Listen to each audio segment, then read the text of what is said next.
All right, we're live. Welcome, everybody, to Caturday Checkdown on a special live edition. Just a few days before the season starts. Braden, I'm with you as always. Matt Sachs in the house. I think this is what our third time in a row doing this, having you on the preseason prediction show. So glad to have you on. How are you guys?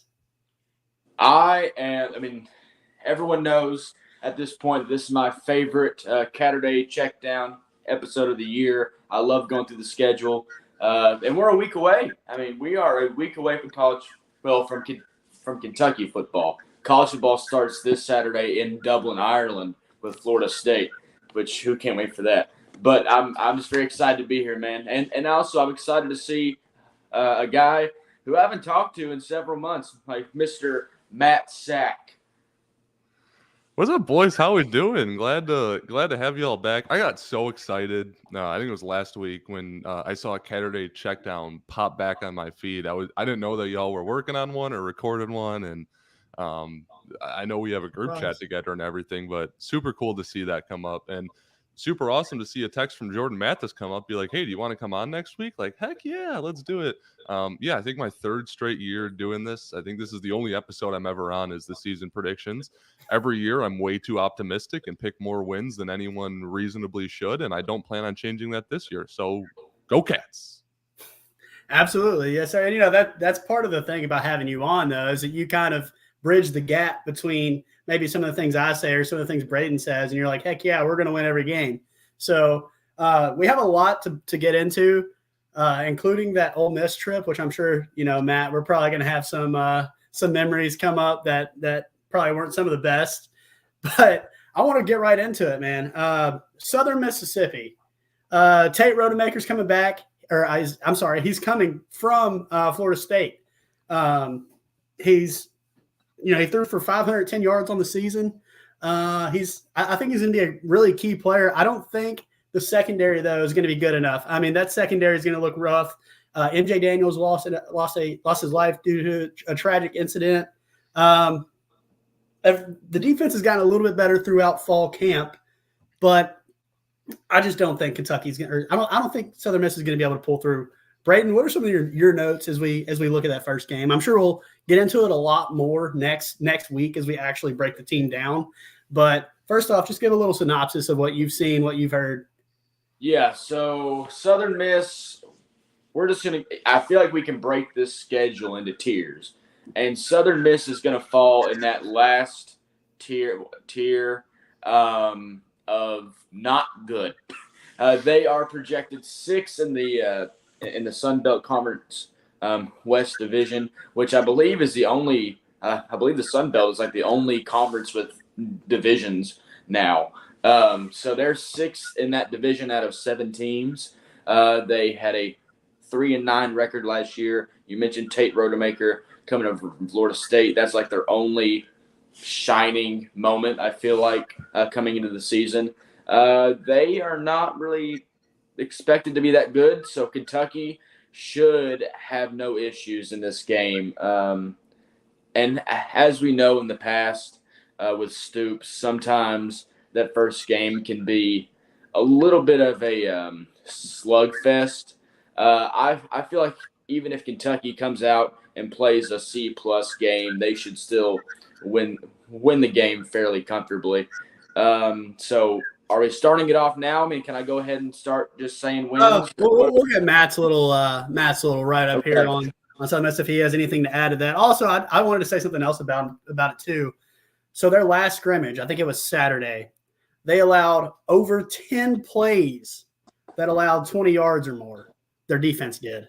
So, I don't think that's a good sign for them. But Matt, I'm sorry for interrupting you. Go ahead, buddy. No, I don't know who Tate Rhoda, whatever you just said is, and it really is not going to change my mind. It's Southern Miss. We should beat them. I just hope we don't do that thing where it's like it's way too close, and then as a fan base and offensive coordinator, we all need to collectively go, oh, we haven't opened the playbook yet. Don't worry, we're saving the playbook. Because every year we say that, we get to week 8 and we're still like, we haven't seen the full playbook yet. Like, don't worry, Rich is going to turn it around. Liam's going to turn it around. And then we never do. Like, we should be able to put up points on, like you said, a team that's giving up, they're scrimmaging. So if Southern Miss offense is putting up 10 plays of 20-plus yards, Barryon Brown, like, you should just be able to, what does he have, 99 acceleration in college football, 25? Like, run straight, 4 verts. Like, we don't need to open the playbook to drop a 35 piece on these guys. I'm really excited to see how the defense looks too.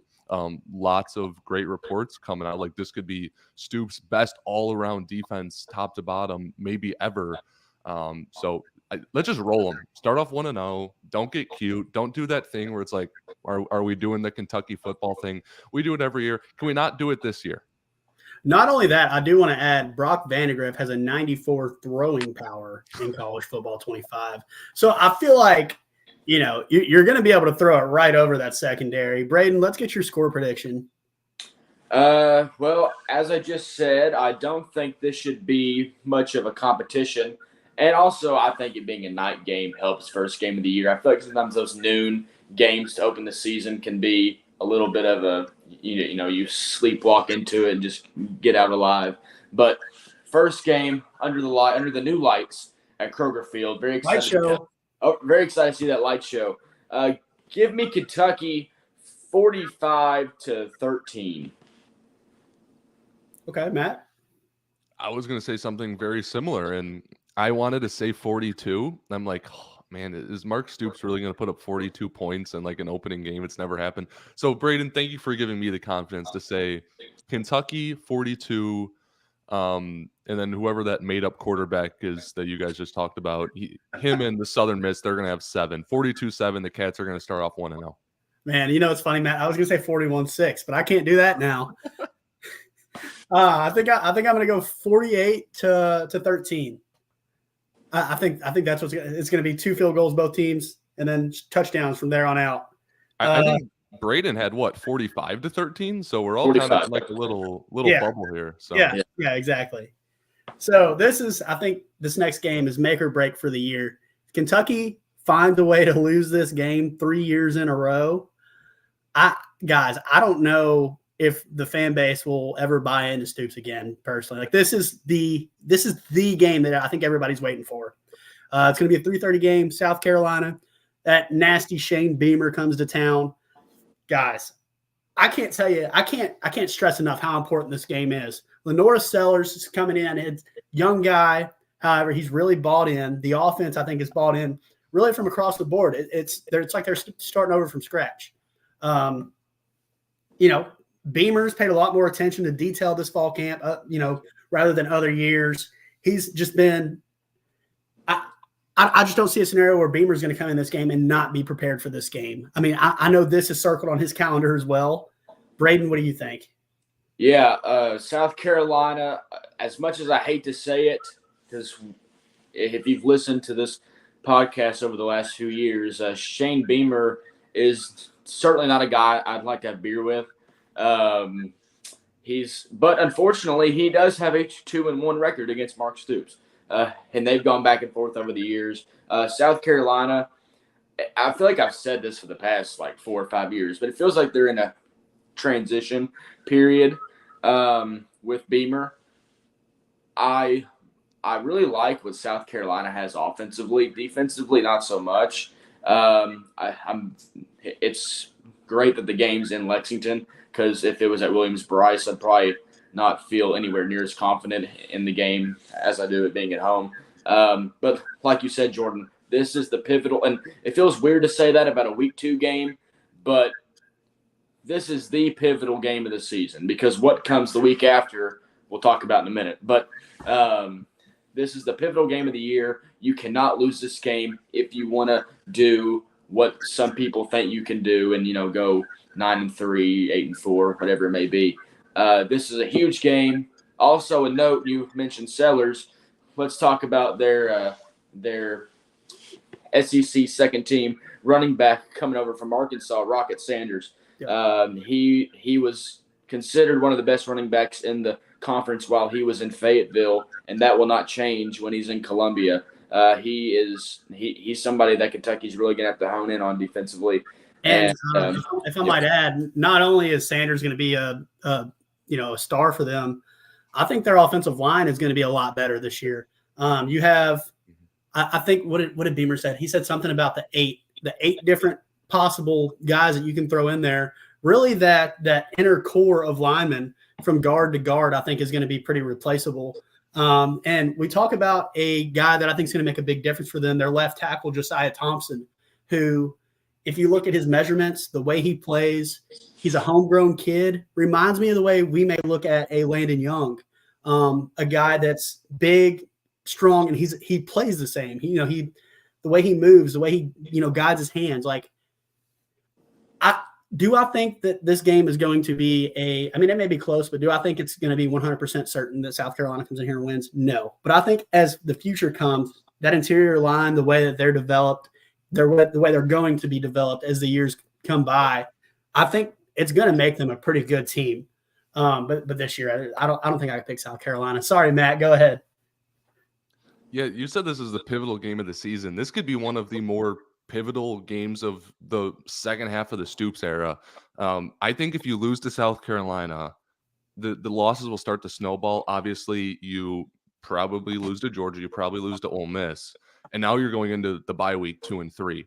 And it's like, can you keep control of the team? Is Stoops already checking out and thinking about, all right, what is Iowa going to be offering me at the end of the year? All of that stuff. But if you win this game, now you have a winning record. Maybe you can go and steal an Ole Miss because the team is rolling. You guys are positive. This can be like you lose the game, you're fighting for a bowl game, and Stoops is almost certainly gone. You beat South Carolina, who is a team you should beat. You were significantly better than them. You were at home. You've lost 2 games of them you absolutely should not have. It's your turn. Now I think we're setting up for a very successful season. I think you beat South Carolina. You take care of that game. Now the snowball starts rolling in the direction you want it. You're setting up for, I don't want to say how many wins yet. I don't want to give it away, but for a solid amount of wins. I think that's funny. I think that's kind of what South Carolina is dealing with right now too. I think they're pretty optimistic. Some fans are saying, we may go 6-6. And I think that's about as optimistic as it gets with them. South Carolina ends up winning that game, and I'm starting to wonder the same for our program. So, Braden, what kind of score prediction you got? I'm feeling good about this one. Like we've already mentioned, I think the just big game atmosphere that I expect. I know it's not a night game, it's 3:30, but it's going to be nationally televised, one of the first SEC on ABC games. I expect Kroger Field to be rocking, and I do think that Kentucky's going to win. Give me the Cats 30-20. Braden, this is a question for you and for Matt. Do you think you see Chip that week? Chip training? No. Okay, Braden, go ahead, or Matt, go ahead. Yeah, I think the offense will struggle a little bit just because of no Chip Trayanum there. And I think South Carolina is going to want to control the ball and run the ball a lot. So I won't have as high scoring of a game as Braden. I do think Kentucky pulls this one out 23-14, a little bit closer throughout the game than we want. But I think at the end of the day, Barryon or Dane, and they break a big play or two, and we're seeing – all right, we struggled a little bit. It's early. South Carolina was a little bit closer than we wanted again, but we put together a great second half, and the offense is rolling, and let's take this momentum into Georgia and Ole Miss going into the bye week. I do think we win 23-14. Yeah, I think I'm going to go 28-24 Kentucky. I think it's going to be a little bit more of a barn burner in the second half. Like you said, I think it's going to take a little bit of time just to get that big game atmosphere under their belts a little bit. And they may even be down at halftime. Kentucky may be. But as we've seen before, Stoops is a rallier at halftime. A lot of times he makes halftime adjustments. The team usually plays a little bit better going into the third, fourth quarter. Let's hope Kentucky wins, because if not, it's going to make a horrible time covering the rest of the season. And as far as the players go, I think they may mentally check out if they end up losing that game. So let's pray they win. I know I'm going to be nervous, although I may not be able to show it as much as I can, but I'm going to be freaking out.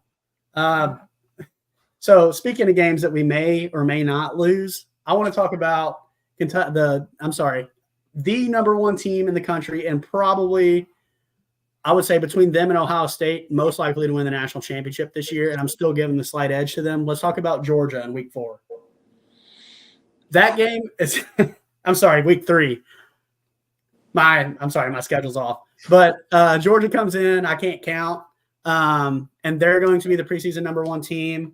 I think although the offense has continually improved, there's still kind of some question marks there. Who's going to be the lead receivers? I think usually going into the start of the season, fall camp, you hear a lot of good stuff about their receivers, and this year you really haven't heard as much. Not saying that these players are bad or anything. No, but I just don't think anybody's stuck out so far. Well, I guess toward the end of the season, nobody's really stuck out at all. Could there be another Brock, or could there be another Lad McConkey or anybody like that? Maybe, but we haven't seen any kind of progression toward that. Is it a case of no news, bad news? The running back area has been a little bit low in terms of production in this fall season, but I feel like every year we go into the season thinking, okay, maybe this is the year that Georgia's not going to be good. And then they turn around and then they're all of a sudden the number 1 team in the country and can't lose a game. Last year I traveled to Athens with Cats coverage, and I was 100% convinced going into that game that Kentucky was going to be able to do the unthinkable and pull off the upset because they were undefeated at the time. Of course, that didn't turn out well for me or anybody I rode with. But as we look forward to that game, Braden, I'll kick it off to you. What do you think happens? And is there any chance for a miracle if Kentucky plays their best and Georgia plays their worst? So, Jordan, Matt, I actually did something that I should do more, but I did my homework for this podcast. Wow. I have notes on every team. I've got some bullet points and whatnot. That's a first. For Georgia, I've got 2 words. They good. They good. They're the preseason number 1 team for a reason. They've won 2 out of the 3 last national titles for a reason. I don't care if we don't know their name yet. We will. It could be anybody, but one name I do know is Frazier. Carson Beck. I think Frazier's going to be really good too. Yeah. One name I do know is Carson Beck, and last fall in the preseason, people, there was some talking points about how he didn't really know how good he was going to be. He was in a quarterback competition with Brock Vandegrift, and coming off of a really good quarterback in Stetson Bennett. Needless to say, he worked out pretty good. And so really, I think for Georgia, it's just kind of like you take one guy, you take one first-round draft pick out, and you put a new one in. The names don't really matter because we know they're going to be good. As far as does Kentucky have a chance? Technically, yes. But right? I don't have a warm and fuzzy feeling about it. And I'll leave it at that. It's funny. Last year, Georgia was 5th in America in points given up at 15.6. 11th in America in yards per play at 4.77. I think this is a team that it's funny as we've watched the Kirby years kind of move progress, that when Georgia first kind of became on the national prominence of, number 1 team in the country, going to be a college football playoff team, they were like predominantly known as a defensive team. And a lot of people compared Kentucky to like a baby Georgia as far as how the defense was run, how it was played. And now as we start to see, Brock Bowers and some of those other guys kind of take over, Carson Beck, and just the way they've progressed into an offensive school is hilarious to me because, it's funny. Same coach, same everything. And you see kind of the success that, you trust in a coach, and it takes you over time and lets you progress into that kind of team. And just kind of the way the SEC has turned from a defensive to offensive team, whether it's Tennessee with the the spread defense or spread offense. Same with Ole Miss. Like the trendsetters of the league usually go pretty far. And Matt, I just want to let you talk. Tell me what's on your mind when it comes to Georgia. You are the number one fan that I think I know as far as optimism. So I need you to tell me there's a chance. Yeah, like Braden said, 2 words for Georgia, they good. But 2 words for Kentucky, we better. We are beating Georgia. No, probably not.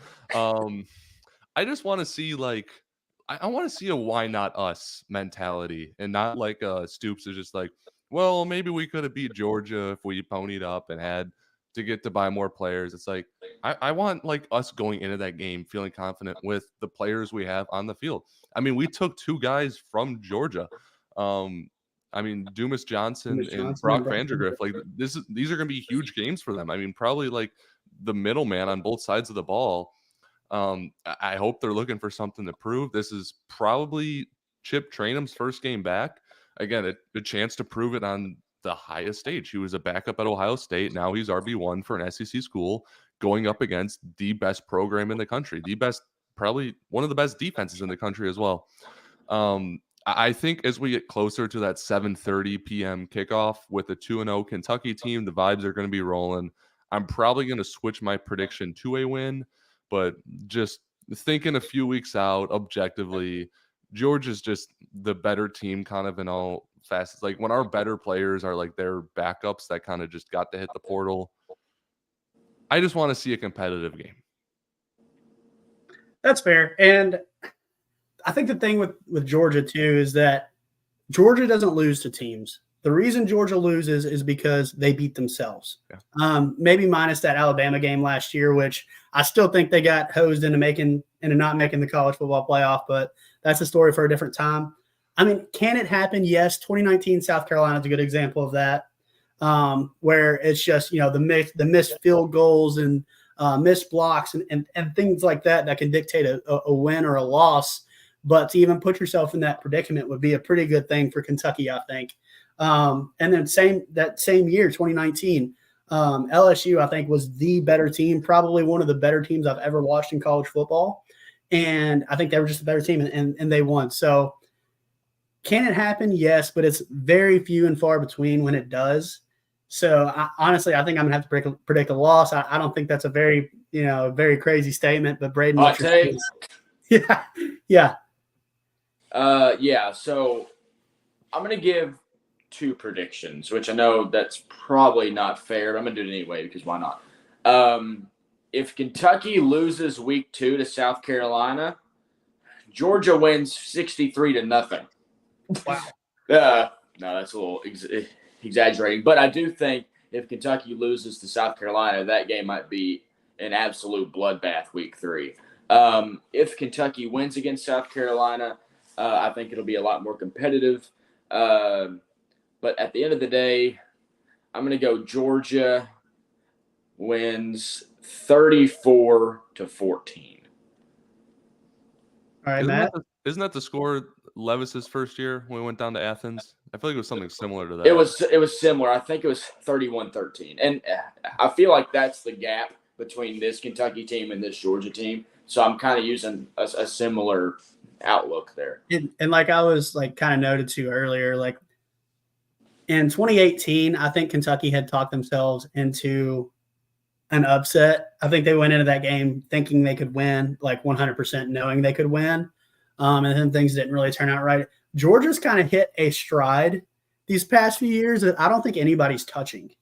Like, I just don't see a scenario where anybody in the country could beat them on any given Saturday, unless, like I said, something crazy happens where they kick themselves in their foot.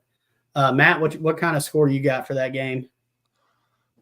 I kind of forgot what Braden predicted, so I feel like I'm going to accidentally be really close to it.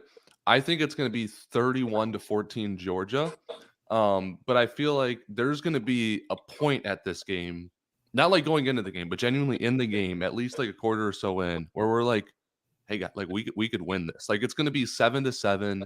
Maybe we're even up like a field goal or something. I know I'm not predicting a field goal, but we're going to be like, this Kentucky team can compete. And then Georgia's just going to wind up being better, and they're just going to kind of run away with it, and it's going to be like, all right. But I feel like we're leaving this game, even though we lost by a couple touchdowns, thinking we can compete with the big boys. We got a few more on our schedule. The next quote-unquote big boys that we got coming up on our schedule, it's our turn to win one of those, because Georgia, we couldn't quite get them. We're taking the next one, though. Yeah, absolutely. So I think we've all collectively agreed we'll be 2-1 going into week 4. I got that right this time, Matt. I think I'm going to go with 41. I'm going to go 41-10. I don't think it's going to be pretty. I'm not sure that Kentucky's offense, as dominant as it can be in some games, I just don't see it being dominant against Georgia. Like, that defense is still really good, although we kind of look at that offense now and kind of treasure them over that. Next game, Ohio. Braden, what do you have on Ohio? All right, so really, I'll tell you this: they're coming off of a very good season. They went 10-3 last year, second in their division, but they are losing a lot of production. They went from second in their division last year to not getting a single first place vote in their conference this year. They're projected 5th in the MAC, and with that, don't lose. I mean, you can't. Don't even be competitive in this game. I will say this is like the ultimate trap game because it's sandwiched right in between Georgia and Ole Miss. So there may be a point in the first or second quarter where we're looking at the score and we're like, why is this game even a game right now? But at the end of the day, I just think Kentucky has the better Jimmys and Joes, and in college football, that means a lot. So give me – I mean, are we really going to – I mean, someone's going to give my score. Are we going to talk about Ohio? We'll just give it that. We'll let Matt talk for a little bit, and then we'll give our score. Okay. It's Ohio. Come on, man. It's not a true sandwich game because there is a bye week in there, I think, right? Isn't there a week 5 bye before Ole Miss? Yes. So I think for that reason, it's a little bit of like, okay, we let Georgia get away. Let's get back on track. We have a week to get healthy and then game plan for our next game at Ole Miss. There's no real need for this to be a trap game sandwiched in between 2 good games. This is probably going to be, again, Chip Trainum. He probably is going to struggle against Georgia as his first game back because it's his first game back and it's Georgia. This will be nice to get him going. Maybe you can get some of the younger guys going. That wide receiver room is deep. Maybe get some of those guys going. I think we're going to try to run a lot of plays this game and try to get different guys looks and try to get some confidence up going into the bye week. Make us forget about that Georgia loss. I'll go right into the board. A little bit. I think we're going to run it up a little bit. I'm going to say 45-17 Cats. Wow, okay. Yeah, I'm kind of in the ballpark that you know, I think that team can get pretty comfortable. They need a comfortable, cushiony win after that beatdown that Kentucky's probably going to have to suffer against the number 1 team in the country. I'm not sure. I feel like anytime Kentucky plays an Ohio team, they don't run it up just because Stoops is like, you know, an Ohio man, and he wants to be a little bit more cautious and maybe a little bit more grateful for the other coaches. And so I think it's going to be close. I want to say not close, but I think they're going to keep it respectable.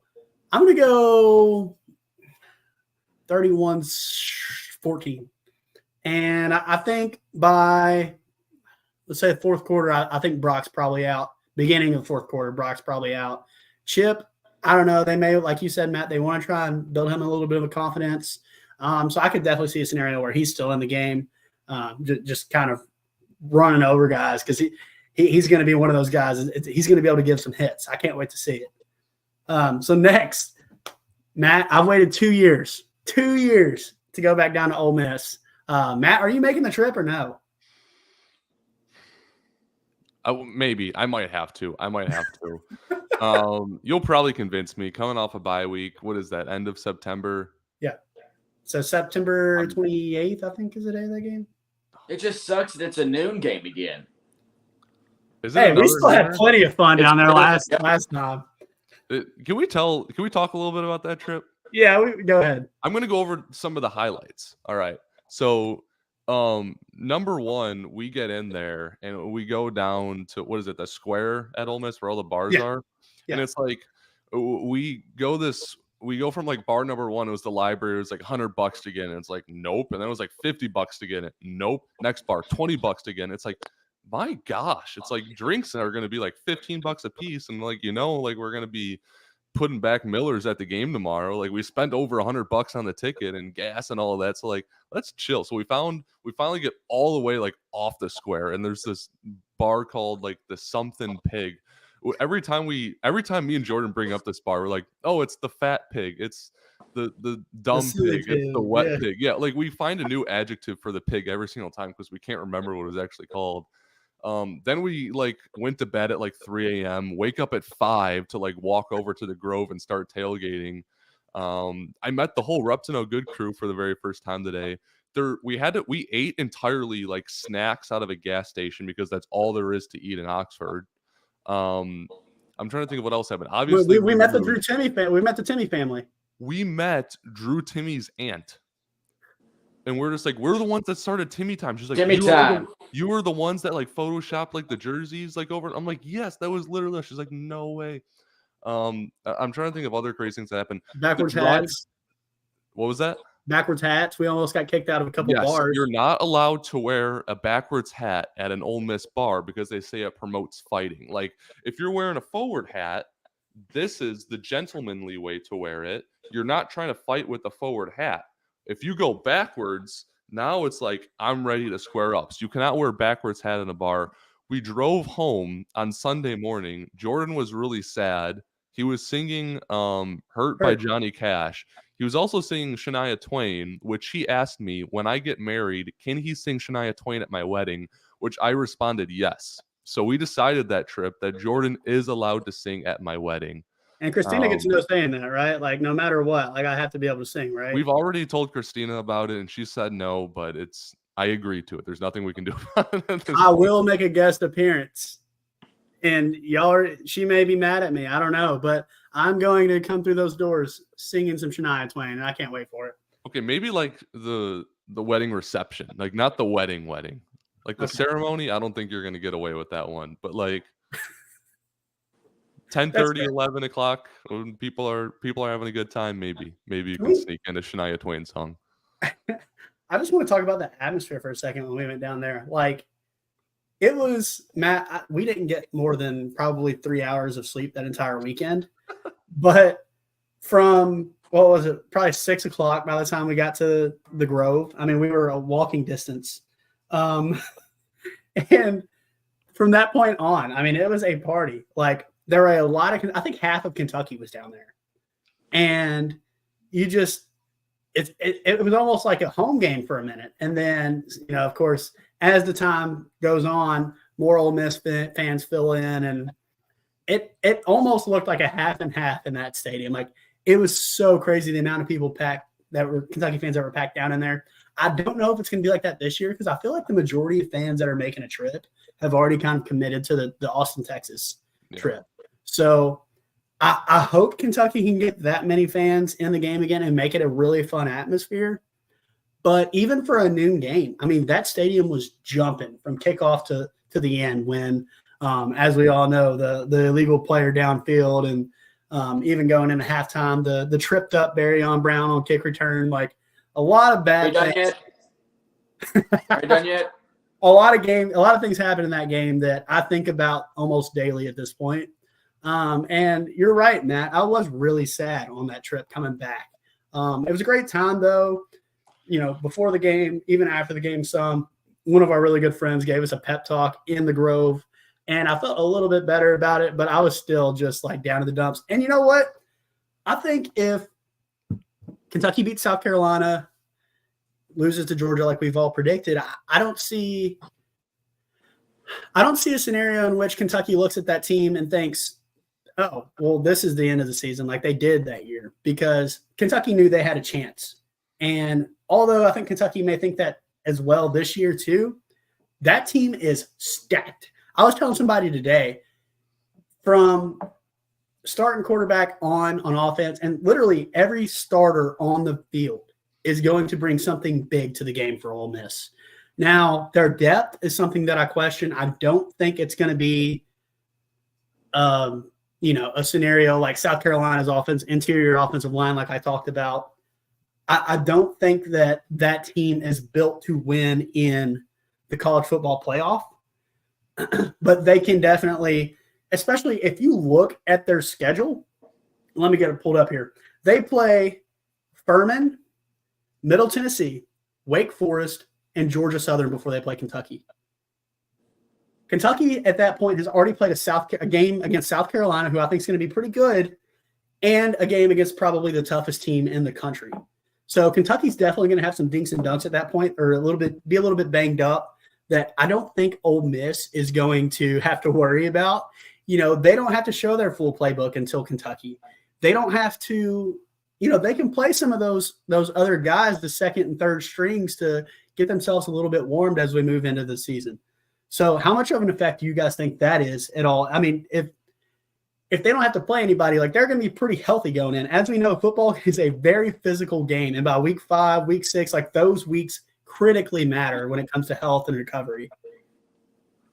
So there's two non-Ole Miss football points I want to make real quick. Since you very rudely did not let me pick a score for the Ohio game, I'm taking Kentucky 34-6 in that game. Now, Matt, when you're telling the story about Ole Miss and going down there, that's surprising me about the backwards hat, because Ole Miss feels like a backwards hat university where all the guys are walking around with backwards hats. So now that those are out of the way, let's talk about, and you've already mentioned it, Jordan, depth.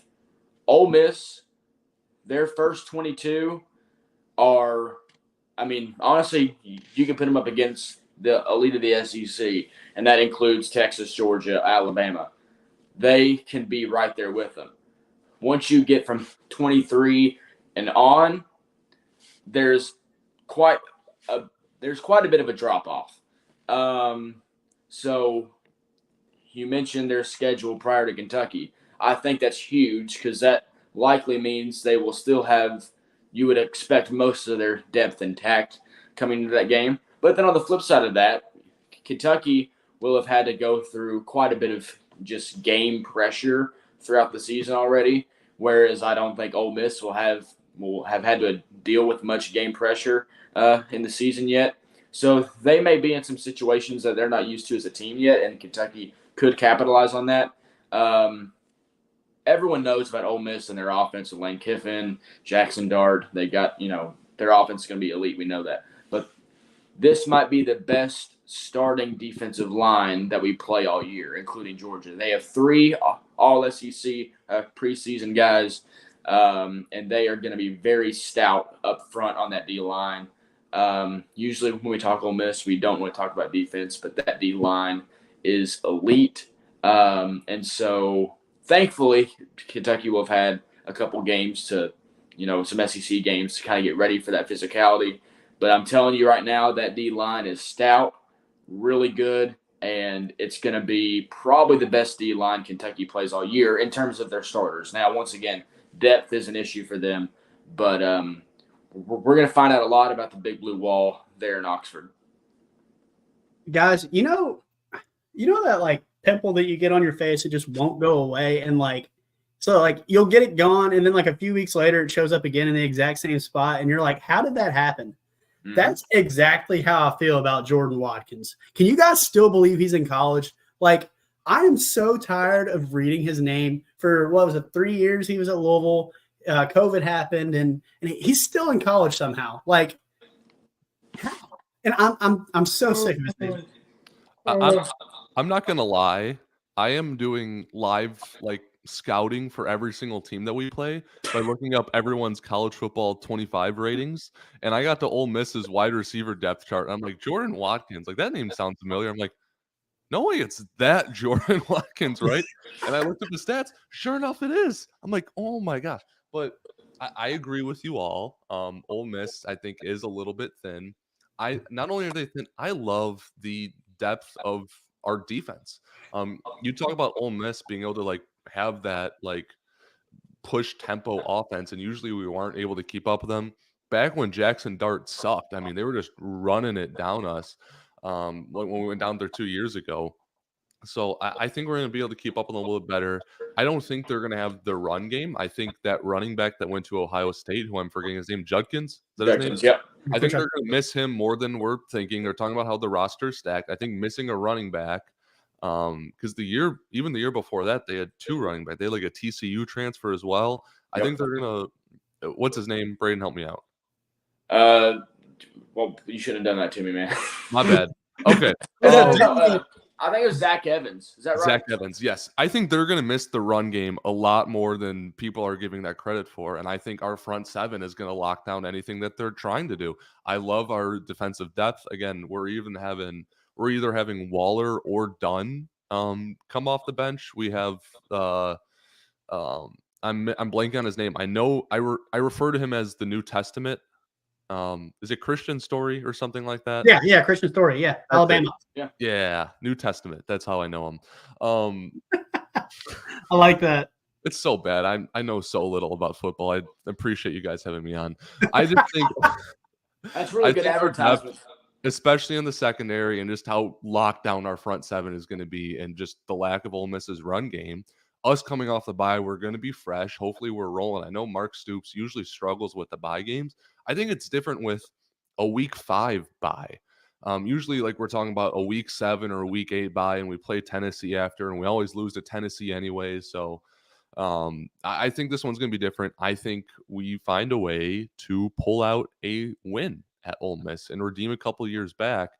I think Ole Miss is a little overrated this year. Not going to lie. Matt, I got to correct something. I think the bye is the week after that. Oh. But it's okay. Does that change anything, Matt? Yeah, it doesn't change anything for you. No. Ohio's our bye, week 4. Fair. It's week 6 after the Ole Miss game. Man, I've said that like 3 different times. I've mentioned the bye week being week 4. It's okay. I just kind of went with it at first, and then I was like, because start the podcast over. Our buddy Connor's getting married that next week. That's why I have another wedding to go to. Who gets married in ballsy? Like, oh man, I better shut up now. But at least my friends, they understood the assignment, little Mark Pope reference, and scheduled their wedding in a timely manner where it was a bye week.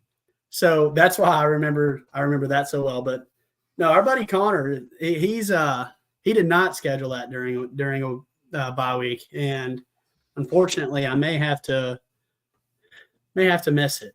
But hey, I mean, things happen. Whatever. Vanderbilt, Clark Lee, Braden. You know how much of a big Clark Lee guy I am. Yeah, I do. But first, Jordan, I mean, like, do you not want my scores? I keep forgetting the scores. I'm sorry. Go ahead, Braden. Scores, Jordan? Yeah, go ahead. I mean, my scores are just about as good as my offensive line takes. So let's talk about this Ole Miss game.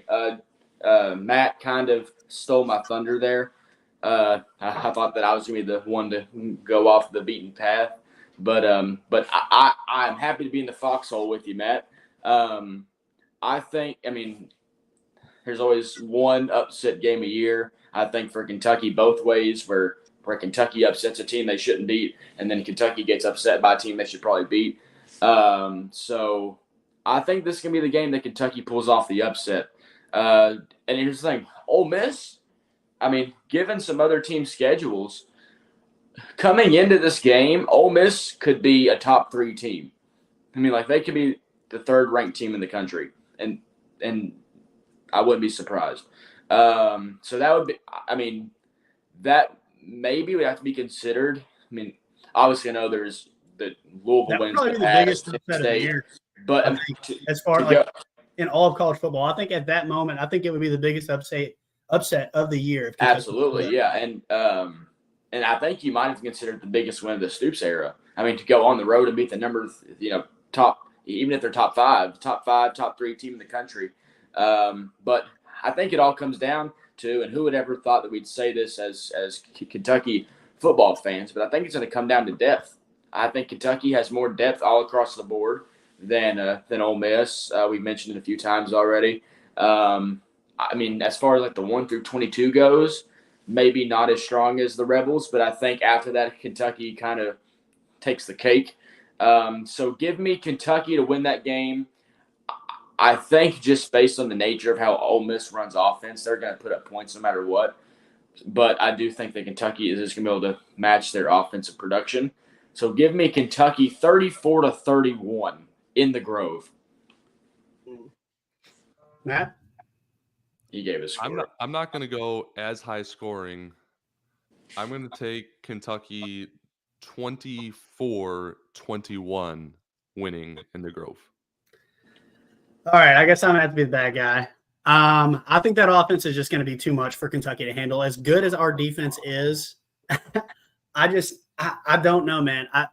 Recently, Stoops has just had a very bad success rate when it comes to these big games. Besides the whole 2021 year, like the Florida game last year, last year and the year before. Although last year didn't really feel as big. I just think that Florida was Kentucky was far superior when it comes to the roster bottom to top, that it didn't really matter. Although it was kind of looked at as a big game for Kentucky fans. I just don't see a scenario where Kentucky comes out of the Grove with a win. I'm going to say 42-31. I'm going to say it's pretty close up until probably the third quarter, and then the skill of those guys at Ole Miss kind of pulls away, unfortunately. But am I a bad guy for thinking that way, or is it just kind of a little bit of a trust issue thing, or what is it? No, you're not. I mean, it's the preseason 6th ranked team in the country, and it's at their place. You're not the bad guy. Matt and I are just a little more optimistic than you. It sounds like. Yeah, maybe that's what it is. So go ahead, Matt. I'm not driving down to Oxford, Mississippi with anyone thinks that we're losing this game, though. That's all I'll tell you. Oh, okay. Well, Matt, I guess you come with me, man. Kentucky wins then. We'll go back to the Grove. We'll go back to that same house we were in. We'll have a good old time. And then we'll see what happens. I will not sing Shania Twain, Matt, on our way back, okay? That's fine. That's not a good thing. Matt, you can't deny that was beautiful. It was. It was your wedding audition. Yeah. So, as we have that bye the week after, as we've already established, the week after that is Vanderbilt. Clark Lee comes into Kroger Field. Matt, you and I were at that game last year in Nashville together, and that was an absolute barn blaster. I think as we look into what Vanderbilt has, I think they may even be worse. That offensive tactic is going to be a dink and dunk. If they beat us, that's the way they do it. From basically everything I've heard that came out of their camp was that they can't get down the field. Like, they can't get large chunk plays to save their lives. Now, is that going to translate? I don't know, but it's been going on all camp with really no signs of improvement. That defense has progressively increased their play. And I mean, this is the thing about spring ball. You don't know, or fall ball, I'm sorry. You don't know if the offense is having a bad day, if that's due to the defense being good, or and that's what I like kind of about, just as me going on a tangent, but why I feel a little bit more comfortable and confident with Kentucky's offense, because yes, the defense has had their days and they're definitely the more dominant side of the line of scrimmage. But you still hear good things about Brock Vandegrift. You still hear good things about Jamori Macklin. You still hear good things about Fred Ferrier. I mean, the list goes on and on. Like, Kentucky is still being able to, on the offensive side of things, control themselves. And I think that's the complete opposite of what's going on down in Vandy, which, I mean, says a lot, not to throw shade at Vanderbilt or Clark Lee or their players or anything, but that's just kind of the nature of the beast when you play in the toughest conference in the SEC. What happens in that game? Does Kentucky do they just absolutely give them an ass kicking? Or, I'm not too sure about their running game. Ray Davis isn't walking through that door. Guys. Yeah, Matt, Jordan. There's too many names in here. I'm only used to one host. I'm just gonna put it blunt because you were kind of walking around at Jordan, which I get. You're the host. You have to do that. Vanderbilt's hot garbage. There's not a single thing about Vanderbilt that screams SEC. Their coach, their offense, their defense, their stadium, anything about Vandy just honestly screams hot garbage. So, with that said, I did put a few bucks down on Vandy to win week 1 against Virginia Tech because I feel like they'll be ready to come out for some reason. But that's another story. Vandy's hot garbage. It's at Kroger Field. They're projected last in the SEC, but they for some reason got like 2 first-place votes again. I don't know who keeps doing that. They don't have a single player on any of the preseason all SEC teams. Not that it matters, but it matters in just the talking season. There's not a single doubt in my mind that Kentucky is going to, as Jordan put it, give them an ass kicking. And I think we're going to get another Max Harrison 2-interception game because why not? What about a Denke head tap? I think we're gonna get a Jordan Dingle head tap this game. Okay. So just out of fear that you're gonna skip me again, I'm gonna go ahead and just give you my score real quick. Kentucky wins 48-17. All right, Matt, you have the floor. Yeah, you said no disrespect to Clark Lee or Vanderbilt. With all due respect, I mean full intentional disrespect here to Vanderbilt. They suck. They made us go down to Nashville last year and watch us play a game without end zones. Yeah. I don't know if you remember that. They just straight up did not have end zone bleachers. We walked through the stadium. And we had to walk through the basketball stadium. That's right. To get in. We were passing the refs when getting to our seats. The stadium did not connect. We were don't forget a construction site. I mean, this is not SEC football. You don't go to Tuscaloosa or Athens and you're just I literally was so close to a ref that I was thinking about slipping him a 20, but I'm it's Vanderbilt. I don't have to do that.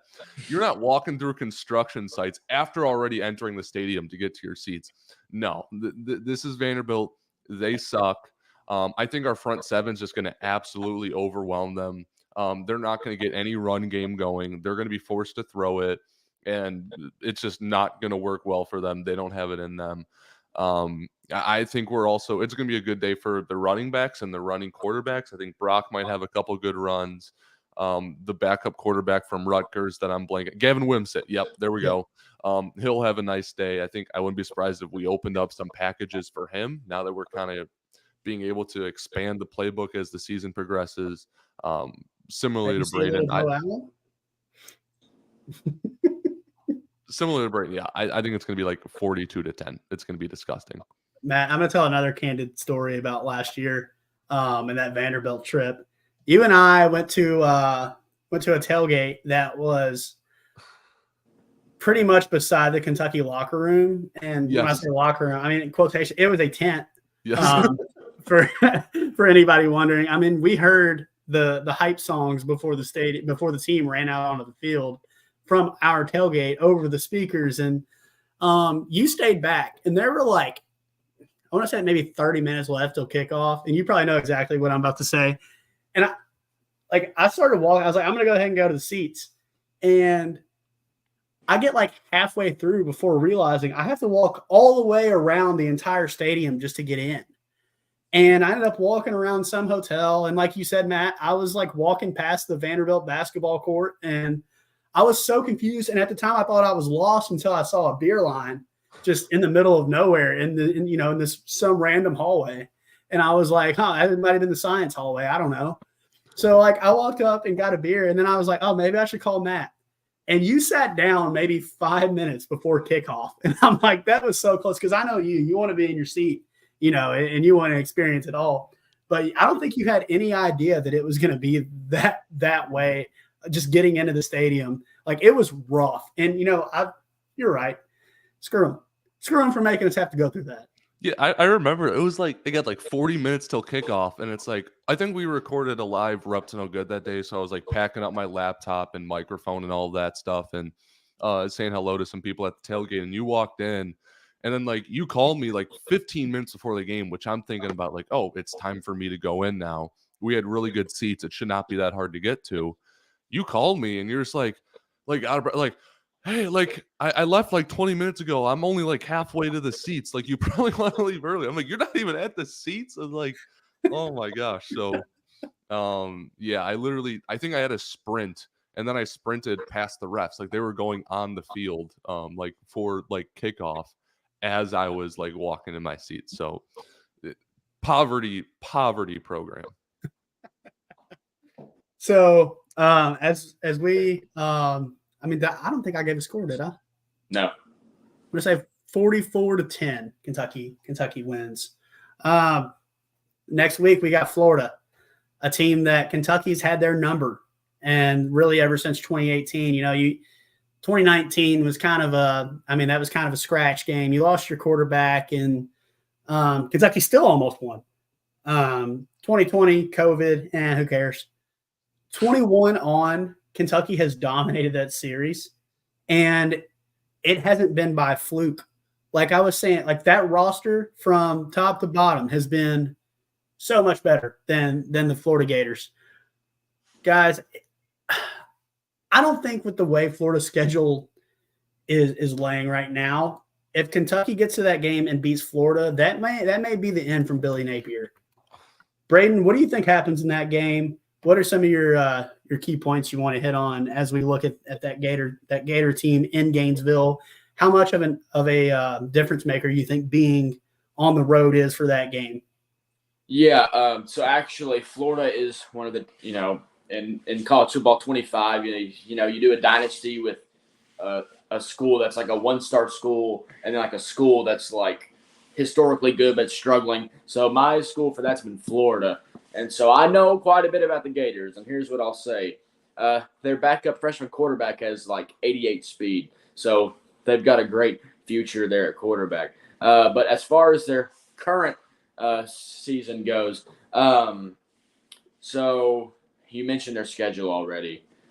Whew, that's rough. And very rough. To make a little side note on that, the fact that they ended fall camp shuffling that right side of their offensive line, the last 2-3 pieces to the puzzle, tells you, I think, all you're going to need to know, because I think that was their number one struggle last year was their offensive line.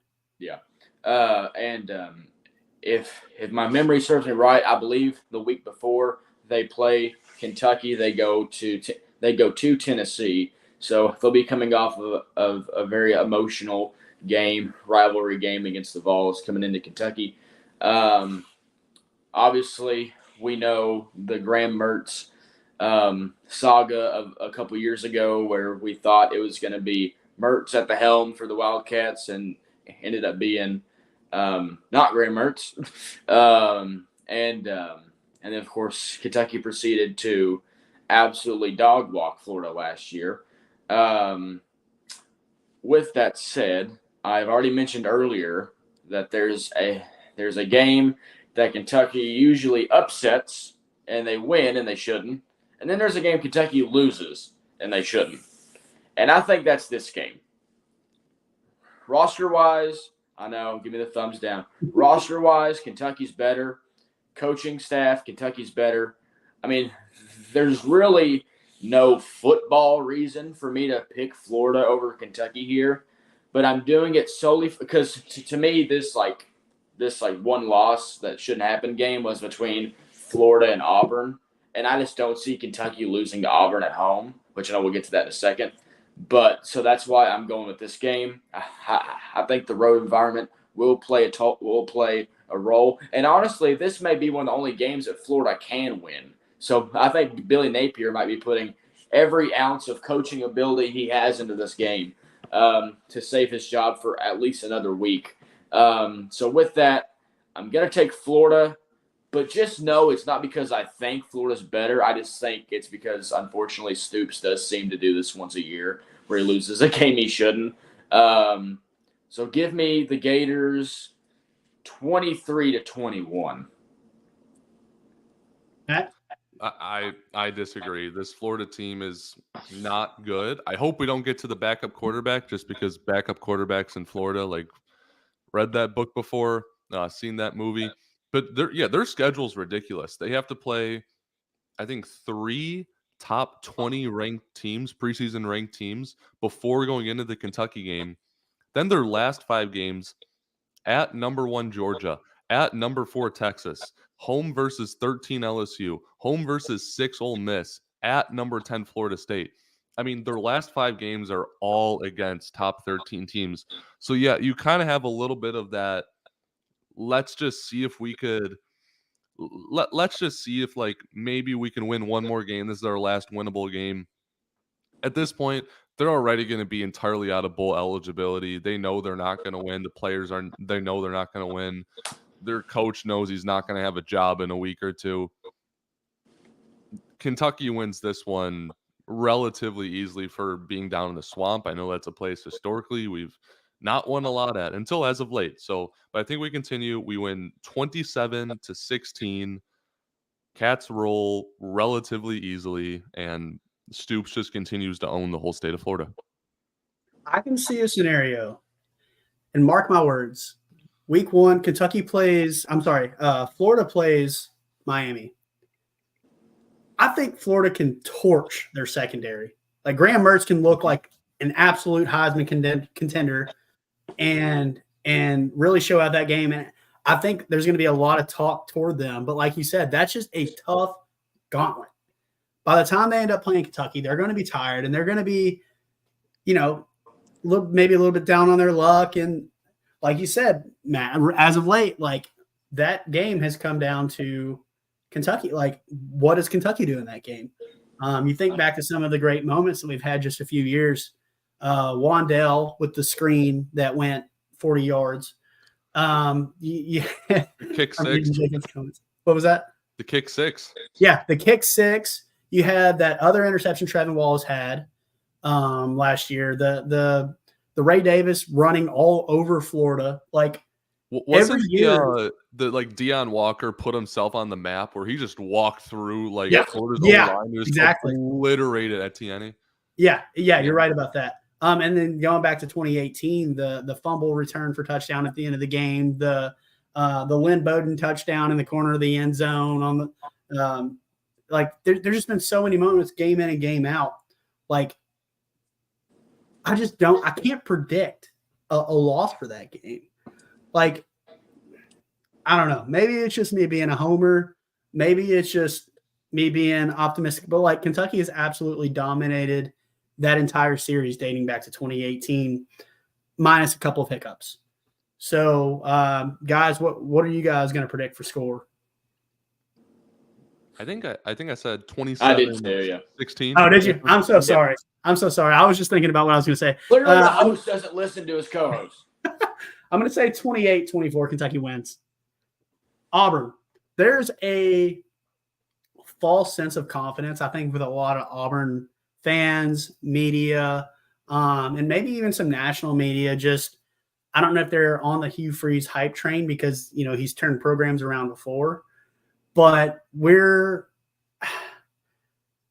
I don't know. I was listening to a media member, and I don't really want to call them out for it because I think it was a lame, kind of a lame claim that they made, that it looks a lot different than it did last year as far as fall camp, spring camp, fall camp, like everything, as it should. You have a new coach, you have a new staff, you have new players. Like, yes, it should look a lot different. However, I don't think Peyton Thorne, he's good, but he's not great. He was battling for most of fall camp. Braden, what do you see happening in that game? It's at home. I think it's going to be a big home-time atmosphere, big-time atmosphere, and I believe that's an ABC game as well, correct? I think they've announced the channel, but they have announced that it will be a night kickoff. So yeah. I kind of gave a sneak peek of my prediction when to talk about Florida. I am going to predict Kentucky to win this game at home, and I know the situation you're talking about. I don't know. I'm not going to say his name, even if I did. I don't know his name, but obviously, there's been other shows that have done schedule predictions, and not talk too great about Auburn. And I mean, to be honest, rightly, I mean, we don't have to be that good to beat Auburn, and I think that's a fair point. But I just don't understand why Kentucky is a lock to them. Like, because programs like Auburn, I think the SEC East programs, I guess outside of Georgia and Tennessee, I think the other SEC programs have come to respect Kentucky. But then, the teams like an Auburn or Ole Miss or whatever, an old West team. Yeah. There's no divisions now, but just teams that don't play Kentucky consistently probably still have that mindset of 2-10, 3-9 at Kentucky teams of the past. But what has Auburn done since 2017? Yeah. I don't really know. I mean, Auburn has not been this elite powerhouse football program that they claim to be. And I mean, their claim to fame coming into this year is that they played Alabama well. Okay, that's cool. You played Alabama well in one of the biggest rivalry games in college football. I mean, you expect that. And also, you mentioned Peyton Thorne. He can run the ball, but I don't think he's got the arm strength to get the ball 30 yards downfield. I just don't see Kentucky losing this game. I think just overall the roster's better. It's a home game, night game, all those factors put in there. And also Stoops has something to prove against. I think Kentucky's played them twice and probably should have won both games. And ended up letting them slip away. So I think he's got something to prove against Auburn. And I just think that Kentucky's going to win the game. Give me Kentucky 28 to – I'm going to give a weird score, 28-19. Something weird happens, and they get 19 points. Okay. Yeah, that's funny. Here's a little fun fact for you. My first article I ever wrote with Cats coverage was a preview to the Auburn game during COVID, which, of course, did not end well for Kentucky off of some – that was a close game too. But Matt, go ahead. I'm still not over – I think it was C-Rod that his whole body was in the end zone. Yep. Yeah. The ball, his helmet, his waist, his legs, all of it was in the end zone, and he gets pushed out and fumbles. And it's just like – no one saw that other than everyone in the stadium and watching on TV and the announcers. The only 3 people in the world that didn't see it was in a touchdown were the 3 refs that were right there. So whatever, a little bit of redemption. There's also a little bit of social media shade. I don't know if you'll remember this. After the whole basketball school comments made, I think Auburn's football coach and their AD took a picture together and posted, and it was everything school, all of our programs matter over here. So you want to talk about Stoops and Marrow having bulletin board material, that will be on Stoops' personal bulletin board. I think Auburn is predominantly going to try to run the ball. I don't think they're going to move the ball down the field a lot. And I just think our front seven's too good. They'll score, but they're not going to be able to consistently move the ball against us. I think we put up a 30 spot. I think we win 31-24. Auburn just can't keep up with us at home, and that's going to be a fun game. I will note, though, if there is a stupid loss we have this year, Braden kind of picked that Florida one. I'm looking at that one. Personally, I think this is the one. Just because, again, the unfamiliarity with the programs. Auburn's going to have a tough schedule as well. This is going to be one that they're circling to try to steal on the road. Probably to try to be bowl eligible, if we're being honest. So this could be the one where I think if we don't bring our A game, something stupid could happen and we lose when we shouldn't have. But I'm not doing that. I'm picking Kentucky to win 31-24.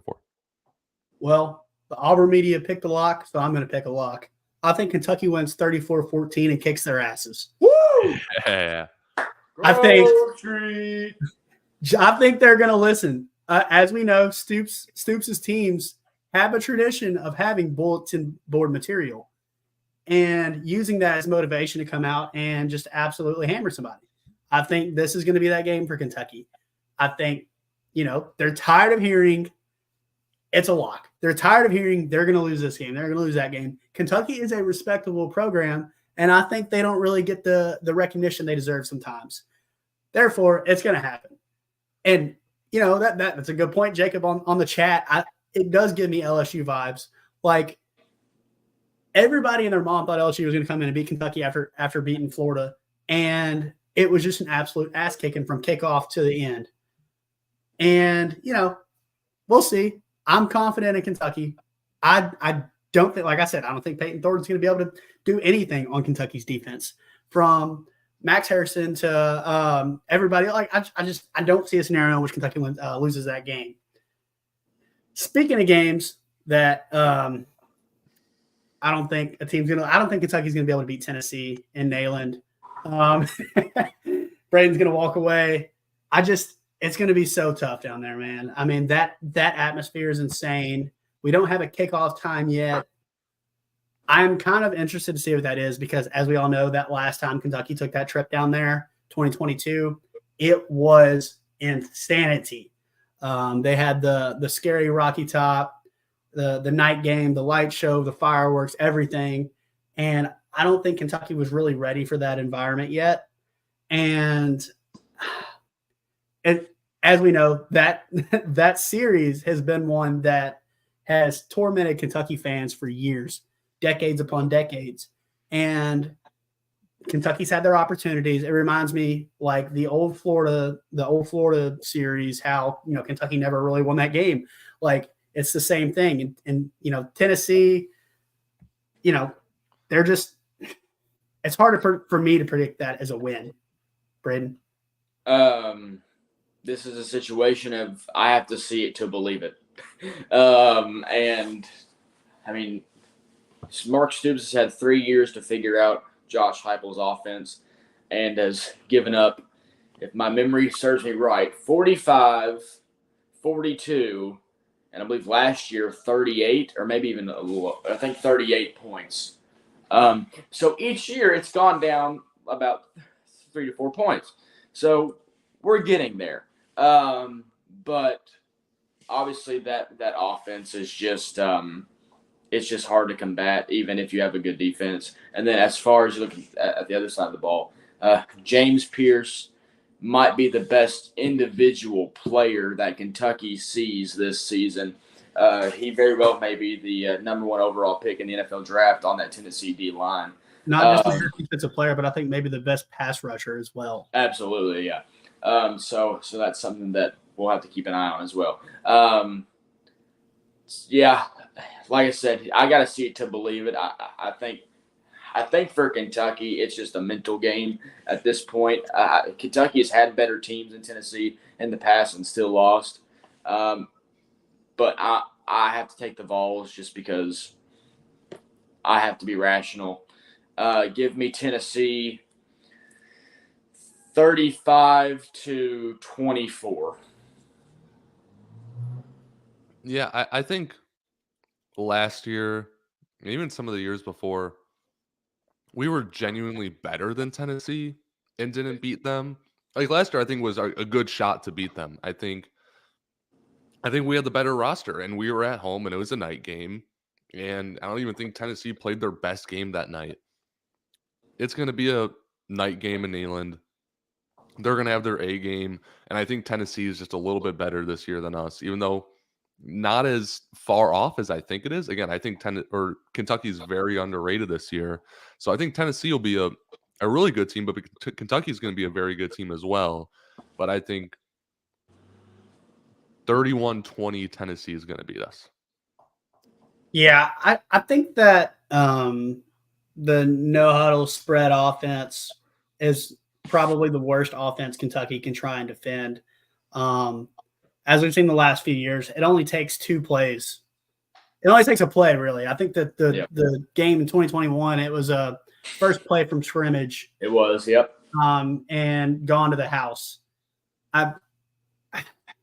I just can't see a scenario in which Kentucky stops that defense because they haven't shown that they can do it yet. Personnel, I think they have the talent. I just don't know if it's the scheme that Brad White runs that that is really they just don't match up well, even when the rosters are in Kentucky's favor. So I think I'm going to give Kentucky. I'm going to keep it a close 31-14. I think that's probably respectable. So as we move on, we're getting close here. Murray State. I'm going to go ahead. I'm just going to do all mine. I'm going to give you my little synopsis of everything. It's going to be quick, simple. Last year, Murray played Louisville. It did not end well for Murray. 56-0. Kentucky wins probably. I don't think Stoops is going to do that to a team like that. But I think I'm going to say we'll go touchdown less, 49-3. Yeah, I mean this is easily the worst opponent on Kentucky's schedule. I guarantee you this can be a game where like the stands, there's like 40,000 people there and it's snowing, and it's just. Is it going to be the white helmet and white pants duo? It could very well could be. But with that said, Kentucky will win, and this will be a game to kind of see what we have going into 2025. We'll get a lot of young guys in there. Give me the Cats, 42-6. That was the exact score I had in my head. So I'll go a little less optimistic. I'll say 42-10. Okay. I don't think they're getting in the end zone. No, I'm going to say 42-6-2. There's nothing in the rules saying I can't pick the same score. Yeah. That's what I had in my head. Yeah, same reasons as all of y'all. They're not good. We are an SEC program, and we're going to be one of the better SEC programs this year. We'll take care of them at home. We'll get to see some young guys, maybe some nice Gavin Wimsatt packages again, trying to mix some stuff up. But, yeah, Murray State Racers. My question for you guys, is Texas back? Yes. I mean, Ewers is a monster. And I don't really think his second string is far off from him. But Kentucky goes down and plays that game. First year, Oklahoma and Texas are in the SEC. Kentucky gets the opportunity to go down there and make some noise and show them what the SEC really is about. What happens? Well, let me say this. I mean, you mentioned the introduction of Oklahoma and Texas. Obviously, we had to play one of those teams, and we had to play them home or away. We literally got the worst possible scenario that we could have gotten out of those scenarios. We got at Texas. I would have much rather had Oklahoma in this situation, but, you got to know when to fold them, know when to hold them, and know when to run. Texas, I think they'll be back in the playoff this year. They are obviously with Georgia, the cream of the crop in the SEC coming into the year. They've got a lot of first-teamers. Quinn Ewers is going to be a Heisman candidate. It is noteworthy. C.J. Baxter out for the season. That matters. But I still think that the Longhorns are going to be back in the playoff. And I think Kentucky can keep it at a respectable score. But the fact that the game's in Austin, I'm going to take Texas by a score of 31-17. Yeah, this one I think is the one that gets away from us. I'm not predicting a stupid loss this year. Again, I gave some of the possibilities. And even like with the Georgia game, I'm like, they're the better team, but I feel like we'll be in it and feel like we have a chance. And Georgia will just kind of beat us out down the stretch because they're just the better team. I think Texas rolls us 38-10, something like that. I think Texas is one of my national championship contenders. I feel like I might even pick them to win it all. I think Ewers is going to win Heisman. I think that unfortunately, just this, of course, is how it's going to work out. We're always telling Texas like, oh, it ain't sweet over here in the SEC. I feel like it just bound to happen just because it couldn't be worse for our narratives. They're going to come in, win the SEC, win the national championship the first year. Well, they picked the first. I mean, they picked the perfect year to come in because they did. Because Alabama is obviously Saban down leaves. with Saban gone, and then of course it's just their best team. They have one of their best teams in 2 decades. So yeah, since 2010 when they had who's the dude that broke his leg in the national championship game? Colt McCoy. Colt McCoy. Yeah, I think this is their best team since then. A throwback. Absolutely, yeah. That's a throwback. Zach knows his history. Come on. So when you look at Texas, I think their biggest blemish on the way you're going to look at that team is their defensive, their pass defense, maybe some of their pass rushing. However, they went and got some guys in the portal after losing Tavondre Sweat, Byron Murphy, Andrew Makuba, Malik Muhammad are guys that I think are going to step up this year. I don't know if Kentucky's going to be able to get their offense going against those guys. Yeah. However, if they can, I think Kentucky can win. If Kentucky can establish the pass game in that, they're going to upset them. Do I think that happens? Not sure. I'm not going to predict it. But if you can get that pass game going, Kentucky wins an upset. But for now, I'm going to go 34-20. I also think this is one of those things where it's like, I think there's going to be a lot of Kentucky fans there. I think we might have 8,000 to 10,000 fans, which if you're going to Ole Miss, shoot, that's like 15% of the stadium. Like you have like a whole corner in most of a side. At Texas, that's like 9% of the stadium. Yeah. So I think it's 100,000. So if you have 8,000 to 10,000 people there, it'll be 8 to 10%. So I don't think it'll make the difference we want, especially because that's just an expensive trip. We might not be having the frontest of row of seats. One more very quick note, Jordan, because Matt brought it up earlier, and I think it kind of applies to this game. Stoops struggles with teams that he's really unfamiliar with, and obviously you can't get more unfamiliar than a team you never played. I think it goes back to, how he's fared against SEC West opponents in the past. I think that will play a role in this game. And, of course, it being at Texas is a part of it as well. And that's not really a positive note for the coming years either. Yeah. With the expansion and no divisions, and it's going to kind of be a new thing for everybody, including Stoops. So we got one more game on the schedule after Kentucky upsets Texas. And that's going to be – You didn't give a score. Are you officially picking a win? No, what did I say? I said 30. You said 34-20, I believe. Yeah, 34-20. I think Kentucky hangs in there. One more game. As we know, Louisville in Kroger Field. Braden, what happens?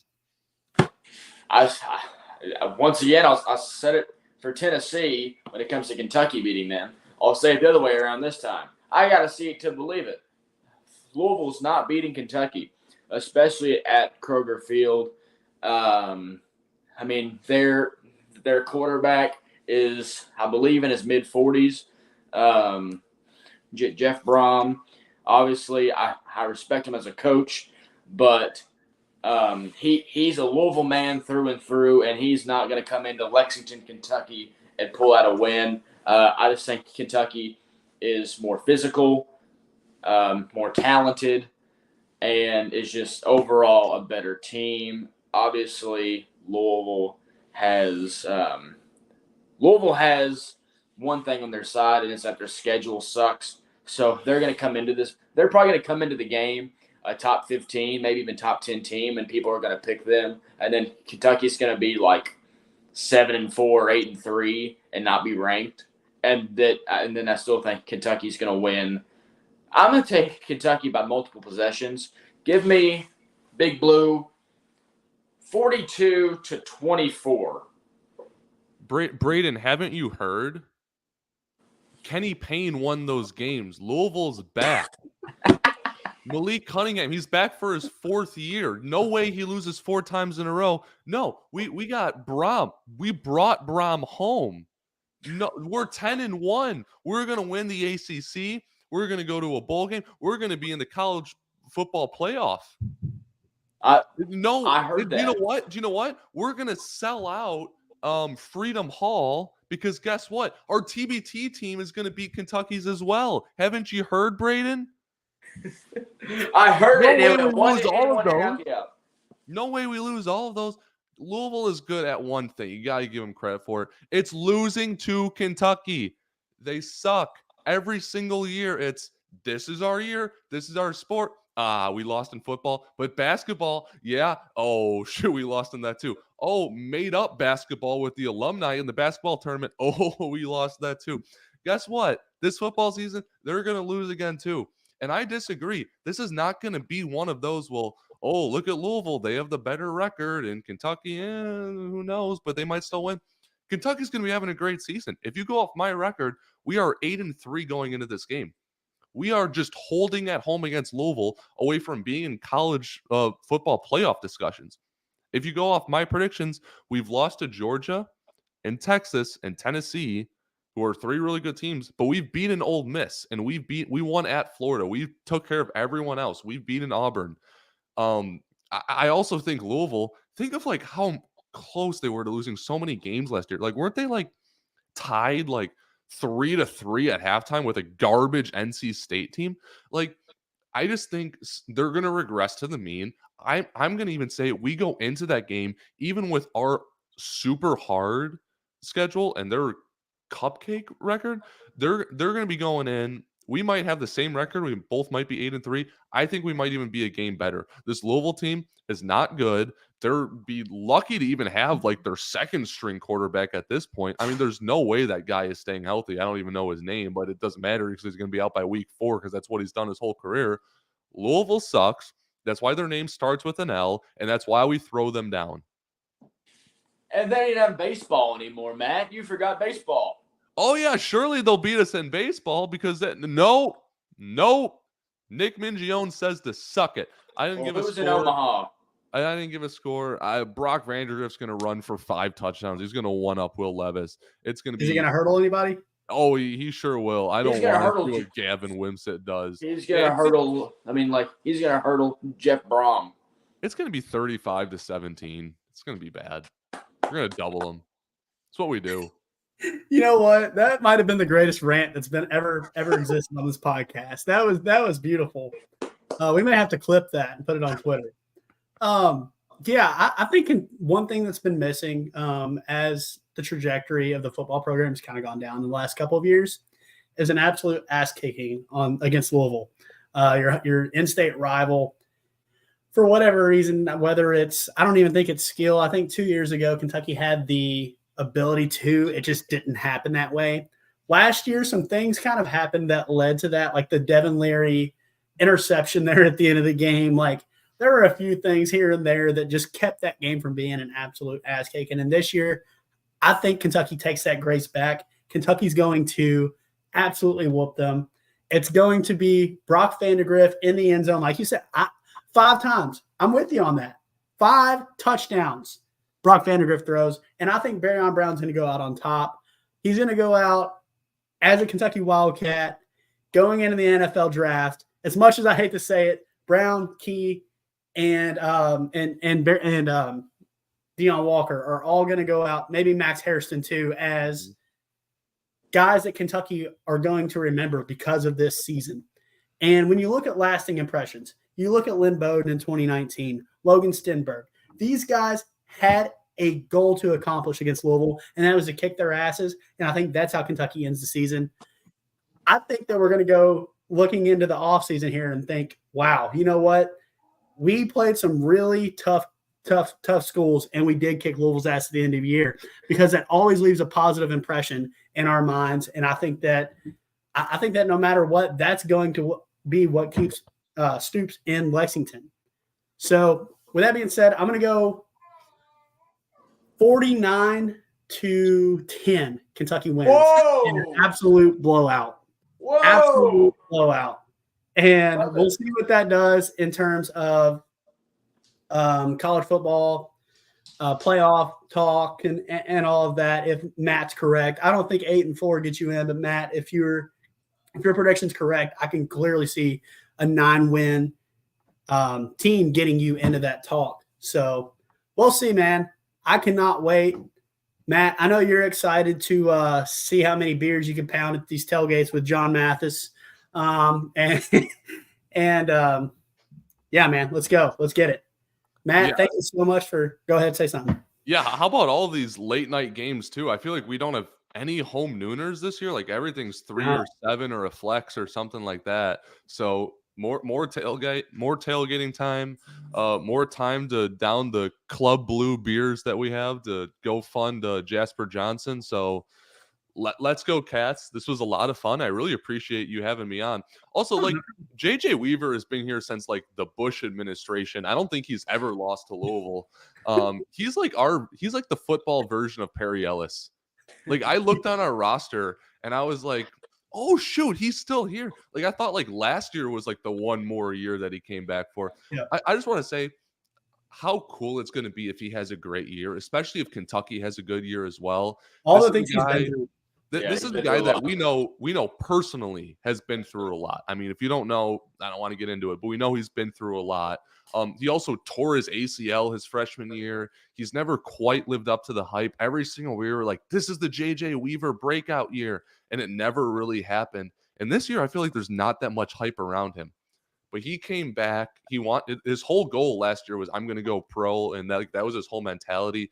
He talked about how he got so stuck on that he wasn't even performing well. He's coming back for one more year. He could be one of like the most loved Kentucky guys of all time, just through everything he's endured, everything he's persevered through, to come out and have an awesome super senior year for an awesome, maybe Stoops' best team ever, if my predictions are correct. Maybe a college football playoff team. This could be like one of the coolest stories if JJ Weaver wraps it up the way that I think he could. So shout out him. Louisville, you suck. Go Cats coverage. Go Caturday Checkdown. Go Cats. See y'all in purple. We're up to no good. We're up to no good. We got to give you a shout out. I appreciate it. One more thing, Matt, and I'll let you go. Say in a dream world, Kentucky can host a college football home atmosphere playoff game. What time will the tailgating start for you? Dude, what is there like usually 3 weeks, 4 weeks between like the last bowl game and the college football playoff or something like that? Yeah. Or not the bowl game, like the Louisville game. I don't know, like 2 weeks before. Like we're just gonna be camping out in purple out. Like we'll put up tents. We're gonna look like Auburn fans camping out for a Kentucky game. We're just gonna be out there for weeks. Yeah, it would be crazy. I was thinking you're gonna say, oh, would you travel if maybe we snuck in a college football playoff, because we'd probably be on the road. Man, if we're hosting at home, could you imagine the buzz in the city? Like State Street would be on fire. Like there would be no more State Street if Kentucky could pull off that kind of win. Especially if you're timing that up with not to compare sports, I know, but if you're timing that up with like if Mark Pope is coming in and reviving the basketball program and like we knock off Duke and then we're playing, I don't know, like freaking Tennessee and like the college football playoff in the first round at home, like we might like burn Lexington genuinely. I'll be there though, no matter what. He is Matt Sack. We're up to no good. Make sure to go check him out.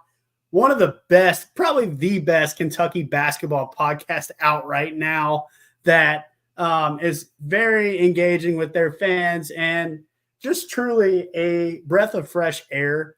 These last few years, I don't know. I don't think I've ever told you how much I appreciate you guys for staying so positive through some of the ups and the downs of the Cal era and, you know, just kind of how everything ended. And you guys were always, there were some dark days for Kentucky fans. And I think a lot of people rallied on you guys to keep the morale up and be able to see the light at the end of the tunnel. So thank you for that. And thank you so much for coming on. One of my really dear friends. I can't wait to have you on next year when we predict the 2025 season after hopefully celebrating this past season. Braden, as always, thank you so much. Can't wait to talk to you. Monday, we'll hear from Coach Stoops. So expect a podcast probably Tuesday night, Wednesday, whenever we do it. Heck, I don't know. And we'll get back at you. We're almost there, boys. It is almost football time in the Bluegrass. I am so excited. I cannot wait. For this season to start. So until next time, we'll talk to you guys. Thank you so much.